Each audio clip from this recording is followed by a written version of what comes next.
What's good, y'all? It's your boy Mixtape Moth. So the legendary Brooklyn duo known as Black Star are back at it with a brand new album 24 years after their 98 debut. Their Black Star project from the late 90s is revered as a classic to most hip-hop fans, and it can also be looked at as one of the best releases from that Rockets Records era. These two legendary MCs were essentially the face of conscious hip-hop in the late 90s and early 2000s. And while Mos Def or Yasin Bey would later take a break from the music scene, Talib Kweli never stopped recording. In fact, he has been releasing albums consistently over time. But getting right into this project entitled No Fear of Time, when looking at the cover art, you can tell it's very Afro-futuristic inspired. Now, this album has been highly anticipated since it was announced back in 2018. And what makes this reunion album a little different from others is that the duo didn't officially link in the studio to record it. Rather, the verses were recorded in hotel rooms and backstage at Dave Chappelle shows. And when I initially heard the news that this album was recorded guerrilla style, I wasn't thrilled about it, to keep it a buck, but I decided to keep an open mind going into this album. The beats were handled entirely by Madlib, who is likely to be in some hip-hop listeners' top 5 lists when discussing hip-hop producers. He's not in mine personally, but I do respect his catalog. So this album contains 10 tracks and lasts approximately 33 minutes. But with that being said, let me go ahead and just hit y'all with this track-by-track breakdown. The opener, OG, which stands for On God, has a rugged bass, guitar loop, and reggae soundboy vocals in the background. Mos Def sets it off with a solid verse that is well written, but his delivery seemed a bit lethargic and lackadaisical. Nonetheless, he did provide a sung hook, which I actually liked because it was consistent with his style of singing. However, I did enjoy Kweli's performance more. If I had to make the comparison, Talib Kweli has some politically charged bars like, "We gonna bash us some fascists and F them up." So I'm assuming this was likely recorded during the Chump era. Also, the following was dope. "About to holler at Yasin and move to Africa. Spectacular bars, assassinate your character. Brooklyn got the best rappers per capita."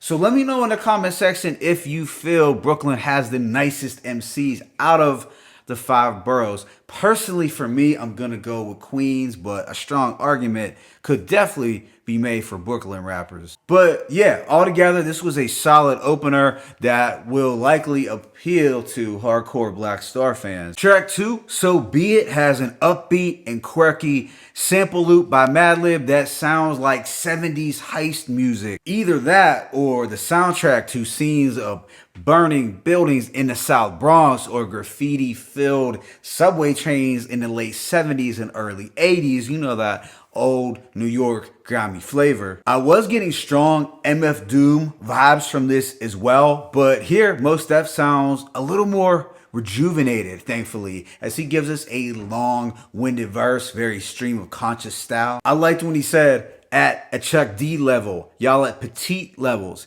how a gun do a chopper spread, love beats devil." Kweli also comes correct with some clever braggadocio mixed in with political consciousness, like when he raps, "A promise we demolishing all Confederate monuments. I'm noticing how these Nazis become congressmen." All in all, this was one of the highlights that I feel was really close to recapturing that Black Star magic of the past, and the instrumental was also one of the edgier and more left field on the project. The following, Sweetheart, Sweethard, slows the tempo down a little with its angelic soul production. On this record, the duo spits some fly romantic bars.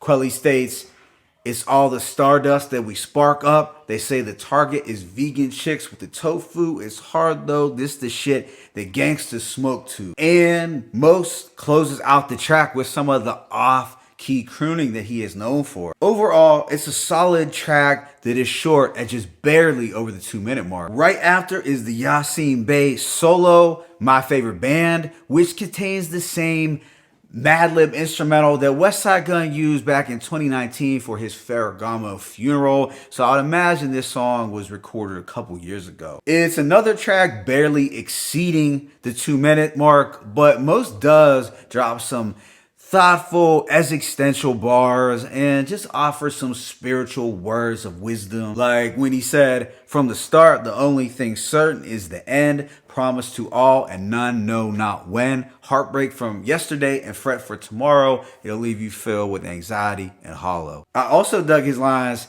"If you pray, don't worry. If you worry, don't pray. My Umi told it to me just the other day." And that is likely to bring out those nostalgic feelings because we all remember when Most talked about his Umi back in the day. As a whole, I didn't have any issues with this track other than wishing it was a little longer. I like the production and the uplifting content. Track 5, the main thing is to keep the main thing the main thing.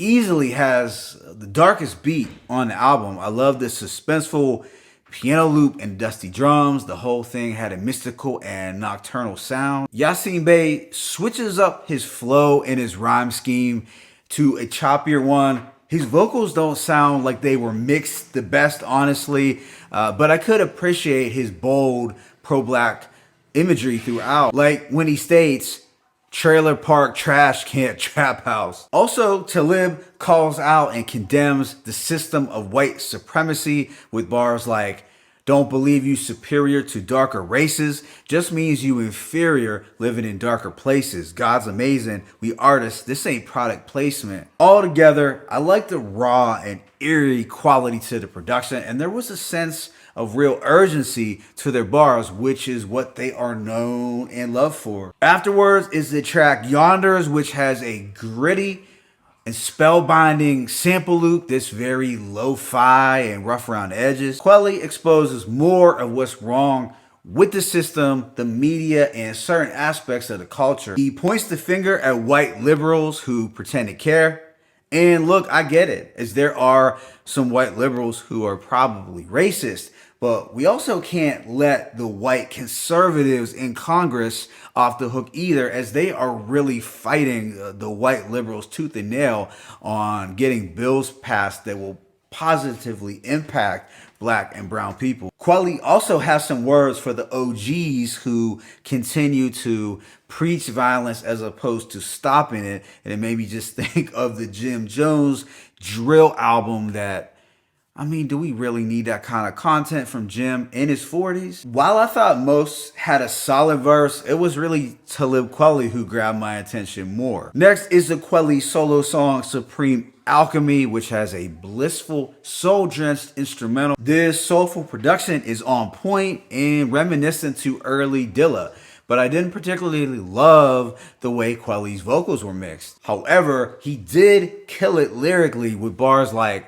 "I dropped them non-sequiturs to bomb executives. Y'all be the winner if you decide what the metric is." He also pays homage to MF Doom with the following lines, "Celebrating escaping from the industry to get away, seeing the same kind of fate that turned Doomale to Metalface." The second to last track, Frequency, is a real gem featuring the super lyrical Black Thought. Now, this is set to a simple but effective jazz loop. It's drumless, but everyone's writing is sharp enough to be able to hold your interest, no doubt. As far as quote-worthy lines, there are plenty to be found on this record. Now, part of me feels that Black Thought stole the show, but then I am reminded of how dope Quelly's verse was. Mos Def closes out the track with some gentle crooning mixed in with the sounds of waves. It's a whole vibe that I think would have worked perfectly as the closing song. But the album ends with No Fear of Time, which contains a funky jazz loop that I've heard many times over the years, but it's slowed down a bit here. Talib Kweli absolutely kills it with his sharp social commentary, and Mos Def wasn't a slouch on this song either. Overall, I give this project a rating of 3.5 mics. I could understand individuals giving this album somewhere in between a 3 and a 4, but at the moment I really can't go above a 3.5. Although I do feel it's a dope reunion album, but it's likely to get mixed reviews since the expectation from fans were likely through the roof. While I personally feel that Madlib is a great producer, I didn't find the instrumentals chosen for this project to be some of his best or most attractive. That being said, the beats were far from whack, but I just didn't get the wow factor from many of them. When breaking down Talib and Mos's performance, as I've hinted to throughout, I was most impressed by Talib Kweli all the way through. Whether we are talking about his flow, delivery, vocal clarity, breath control, he was just a little crispier. And I would say Talib was clearly the MVP of this album. In my opinion, Talib Kweli hasn't lost a step, as he still sounds as ill as he did in '98. Yasin Bey, on the other hand, still has the bars and the unique voice. Don't get it twisted. But his delivery seemed a bit sloppy at times, which kind of makes sense given that he hasn't been rapping as often as Talib. Still, there were moments on this thing where we did get a real glimpse of the duo's magic from that raucous era. Even though I think it's a dope album that will likely satisfy hardcore Black Star fans, I found the project to sound a little unfinished and slightly undercooked. Now, that might have been intentional, or it could have been the result of the fact that it was recorded in hotels over the years throughout the world. So ultimately, it really depends on what style you value. Do you want a cohesive project that sounds like they were in the studio together, or do you want bits and pieces over the years from the tour life? At its best, this album plays out like a raw and uncut mixtape with two legendary MCs straight spitting over Madlib beats. But at its worst, it has elements of the worst Kanye or the worst Griselda project, in that things did feel a bit rushed and a bit half-baked. Now, despite that critique, I was glad to hear both of them back together again, and I hope this project will inspire Mos or Yasin Bey to come outside and rap more often, and for Talib to continue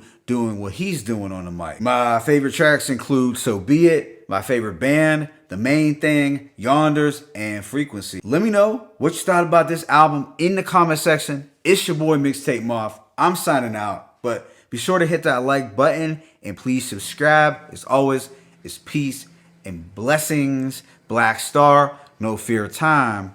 One.